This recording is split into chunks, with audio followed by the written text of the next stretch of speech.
আসছে জাতীয় বাজেটে দেশের পুঁজিবাজার নিয়ে কি প্রস্তাবনা থাকবে তা বিপুল আগ্রহ আছে বিনিয়োগকারীদের। কারণ দেশের পুঁজিবাজার এখন ধুঁকছে, লোকসানে বহু বিনিয়োগকারী। এই অবস্থায় বাজেটে তাদের উপর নতুন করে করের বোঝা চাপানো হতে পারে বলে শঙ্কিত তারা। অর্থনীতিবিদরা বলছেন, পুঁজিবাজারকে সচল করতে নতুন বিনিয়োগ বাড়াতে হবে। এজন্য সুনির্দিষ্ট দিক নির্দেশনা আসছে বাজেটে রাখার পরামর্শ দেন তারা। তানজিলা নিঝুমের প্রতিবেদন। ২.৫ বছরের বেশি সময় ধরে দেশের পুঁজিবাজার দরপতনের মধ্য দিয়ে যাচ্ছে। প্রতিদিনই পুঁজি হারাচ্ছেন বিনিয়োগকারীরা। লেনদেন কমে ৩০০ কোটি টাকার ঘরে নেমে এসেছে। পুঁজিবাজারকে স্বাভাবিক ধারায় ফেরাতে আসছে বাজেটে বিশেষ নীতি সহায়তা থাকবে বলে প্রত্যাশা বিনিয়োগকারীদের। এবার বাজেটের মধ্যে এমন কিছু থাকুক যেটার কারণে বাজারটা আবার প্রাণ ফিরে পায়, আর যারা আমাদের ক্ষুদ্র বিনিয়োগকারী আছেন এরা যাতে তাদের ক্ষতিটা পুষিয়ে নিতে পারে। মার্কেটটা থেকে যেভাবে পুঁজি হারাচ্ছে, এটার এগেনস্টে যত কিছু হলেও প্রফিট হয়, একটা ইস্টাবলিশড মার্কেট বিনিয়োগকারী চাচ্ছে।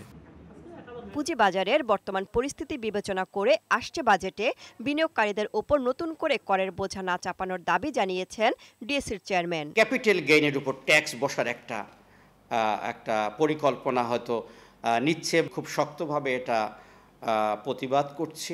নতুন করে কোনো ট্যাক্স ইম্পোজ করা ক্যাপিটাল মার্কেটের উপর সঠিক হবে বলে আমি মনে করি না। পুঁজিবাজারে তালিকাভুক্ত কোম্পানির কর্পোরেট করে ছাড় চায়। এই ছাড়ের বর্তমান হারে ৭.৫% থেকে বাড়ানো হলে আরও প্রতিষ্ঠান পুঁজিবাজারে বিনিয়োগে আগ্রহী হবে বলে জানান সংশ্লিষ্টরা। যে কোনো স্টক মার্কেটে নতুন কোম্পানি ছাড় দেওয়ার জন্য সবচেয়ে বড় অস্ত্র সেটা হচ্ছে ট্যাক্স।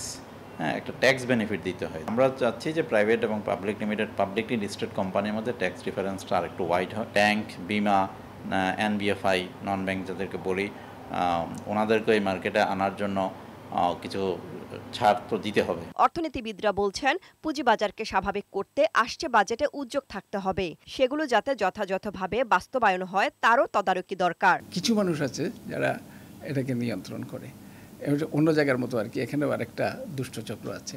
তো ওদের হাত থেকে তো আর নিস্তার পাওয়া যাচ্ছে না। সেটা এখন কতটা শক্ত হাতে তাদেরকে নিয়ন্ত্রণে আনা হবে তার উপর নির্ভর করে পুঁজিবাজার সুস্থ হবে কি হবে না। তাদের মতে, পুঁজিবাজারকে চাঙা করতে বাজেটে কৌশলে উদ্যোগ না নিলে দেশের অর্থনীতির প্রবৃদ্ধি বাধাগ্রস্ত হওয়ার ঝুঁকি থাকে। তানজিলা নিঝুম, বৈশাখী সংবাদ, ঢাকা।